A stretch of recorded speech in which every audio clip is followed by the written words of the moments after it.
نحمده ونصلي على رسوله الكريم أما بعد فأعوذ بالله من الشيطان الرجيم بسم الله الرحمن الرحيم تلك الرسل فضلنا بعضهم على بعض صدق الله العظيم۔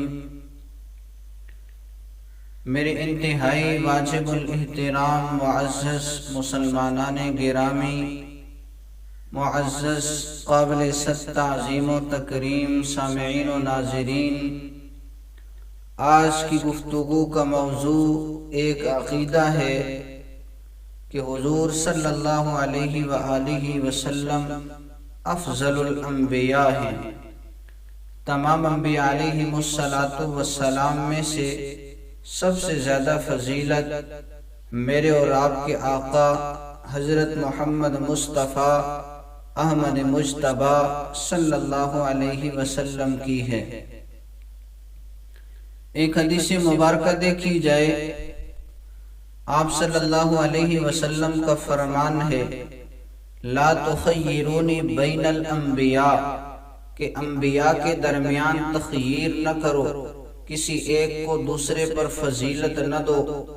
اس حدیث مبارکہ کی روشنی کے اندر گفتگو کرنا قدر مشکل ہو جاتا ہے، چونکہ آپ صلی اللہ علیہ وسلم کا فرمان موجود ہے کہ تخیر بین الانبیاء نہ کرو، لیکن اللہ کے فرمان قرآن کریم کو دیکھا جائے، اللہ جل شانہ قرآن کریم کے اندر واضح اعلان کرتے ہوئے نظر آتے ہیں، تلک الرسل فضلنا بعضهم علی بعض، کہ ان رسولوں میں سے ہم نے بعض کو بعض پر فضیلت دی ہے، بعض کے ساتھ ہم نے کلام بھی فرمایا، بعض کے بعضوں پر درجے بلند فرمائے ہیں۔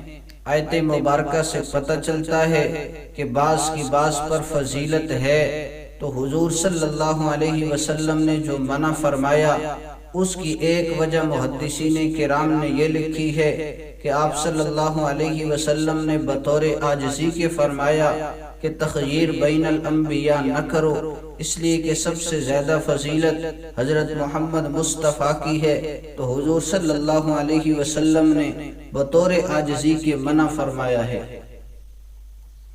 اب اس پر دلیل کیا ہے کہ حضور صلی اللہ علیہ وسلم افضل الانبیاء ہیں، تمام انبیاء میں سے سب سے زیادہ فضیلت رکھتے ہیں۔ اللہ جل شانہ قرآن کریم کے اندر مختلف انبیاء علیہم السلام کا تذکرہ کرتے ہوئے نظر آتے ہیں۔ مختلف انبیاء علیہم السلام کا تذکرہ مختلف عنوانات کے اعتبار سے ہے۔ اسی عنوان اور گوشے کو اگر دیکھا جائے کہ محمد الرسول اللہ صلی اللہ علیہ وسلم کے لیے بھی اسی عنوان کے تحت جب اللہ جل شانہ نے تذکرہ فرمایا تو اللہ جل شانہ نے انداز بدلا، طرز بدلا، کہ وہاں پر صرف فضیلت ثابت ہوتی ہے۔ آپ صلی اللہ علیہ وآلہ وسلم کا تذکرہ کرتے ہوئے اللہ جل شانہ نے جو انداز بدلا ہے اس سے آپ صلی اللہ علیہ وسلم کی افضلیت ثابت ہوتی ہے۔ میں فقط ایک دلیل دوں گا، آپ صلی اللہ علیہ وسلم کا تذکرہ بھی ہوگا، دوسرے نبی کا تذکرہ بھی ہوگا، آپ نے اندازہ لگانا ہے کہ اللہ جل شانہ نے انداز بدلے، طرز بدلے، جس کی وجہ سے اس نبی کی تو فضیلت ثابت ہوئی لیکن آپ صلی اللہ علیہ وسلم کی افضلیت ثابت ہوئی۔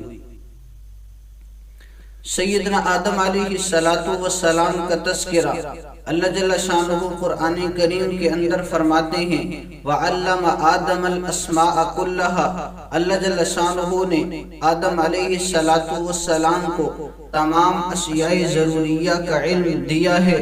گویا کہ اللہ جل شانہ سکھانے والے، آدم علیہ السلام سیکھنے والے، سیدنا آدم علیہ السلام کا تذکرہ بطور شاگرد کے ہوا ہے۔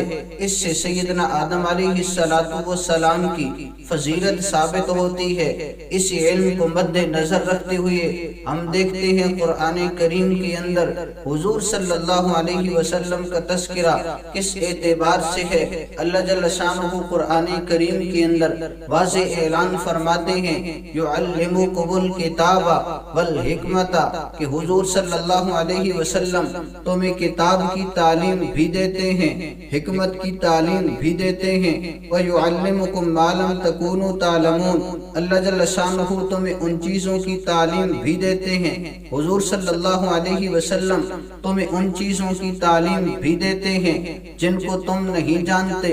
تو یہاں پر تذکرہ حضرت محمد مصطفیٰ احمد مجتبیٰ صلی اللہ علیہ وسلم کا ہے، لیکن بطور شاگرد کے نہیں ہے بلکہ بطور معلم کے ہے، کہ حضور صلی اللہ علیہ وسلم تمہیں کتاب و حکمت کی تعلیم دیتے ہیں۔ بطور استاذ کے تذکرہ کیا گیا ہے، اگرچہ دیکھا جائے دونوں نبی ہیں، دونوں انبیاء میں سے ہیں، دونوں کو سکھانے والے اللہ رب العزت ہی ہیں، لیکن وہاں پر تذکرہ اللہ جل شانہ نے کیا علم آدم الاسماء، آدم علیہ السلام کو اللہ نے اسماء سکھائے، نام سکھلائے، گویا کہ بطور شاگرد کے تذکرہ کیا ہے۔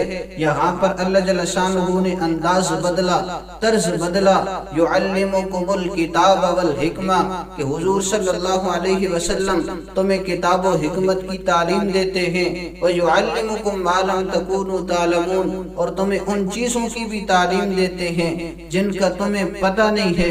یہاں پر تذکرہ ہوا حضور صلی اللہ علیہ وسلم کا بطور معلم کے، استاذ کے، شاگرد ادنا ہوتا ہے، معلم اور استاذ کی فضیلت زیادہ ہوتی ہے۔ وہاں پر بطور شاگرد تذکرہ ہوا، سیدنا آدم علیہ السلام کی فضیلت ثابت ہوئی۔ یہاں پر بطور معلم اور استاذ کی تذکرہ ہوا، حضور صلی اللہ علیہ وسلم کی افضلیت ثابت ہوئی۔ تو آپ صلی اللہ علیہ وآلہ وسلم تمام انبیاء علیہ السلام میں سب سے زیادہ فضیلت رکھتے ہیں۔ شاعر نے کیا خوب کہا، سب نبی اچھے خلیل اچھا کلیم اچھا، سب نبی اچھے خلیل اچھا کلیم اچھا، مگر ان سب سے وہ رحمت للعالمین اچھا۔ لب کو لب چومتا ہے جب کوئی نام لے اس کا، نام میں اس کے یہ دو مرتبہ میم اچھا۔ آقا تجھ سا نہ پایا کوئی چشم فلک نے، تجھ سا نہ پایا کوئی چشم فلک نے، ناز کیا تیری آمد پر مالک نے ملک نے، حصول وحی میں موسیٰ طور پر پہنچے، پر کیا عجب کہ وحی تیرے حضور پر پہنچے۔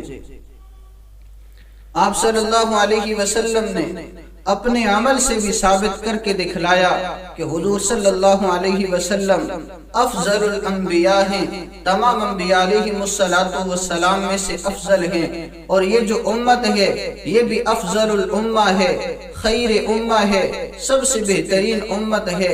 تو اس امت کو بھی اپنے عمل سے ثابت کرنا چاہیے کہ ہم اپنے عمل سے یہ بتائیں کہ یہ بہترین امت ہے۔ اللہ جل شانہ نے قرآن کریم کے اندر فرمایا کنتم خیر امت، تم بہترین امت ہو۔ تو یہ بہترین امت تب ہی بن سکتی ہے جب آپ صلی اللہ علیہ وسلم کی لائی ہوئی شریعت پر عمل کیا جائے، آپ صلی اللہ علیہ وسلم کی سنتوں پر عمل کیا جائے۔ آخر میں ایک شعر کہہ کر اجازت چاہوں گا، آؤ دوستو مل کر ایک کام کریں، آؤ دوستو مل کر ایک کام کریں، اسوہ رسول کو ساری دنیا میں عام کریں، جن چراغوں سے ہوتی ہے روشنی ان چراغوں کو جلانے کا اہتمام کریں۔ وآخر دعوانا ان الحمدللہ رب العالمین۔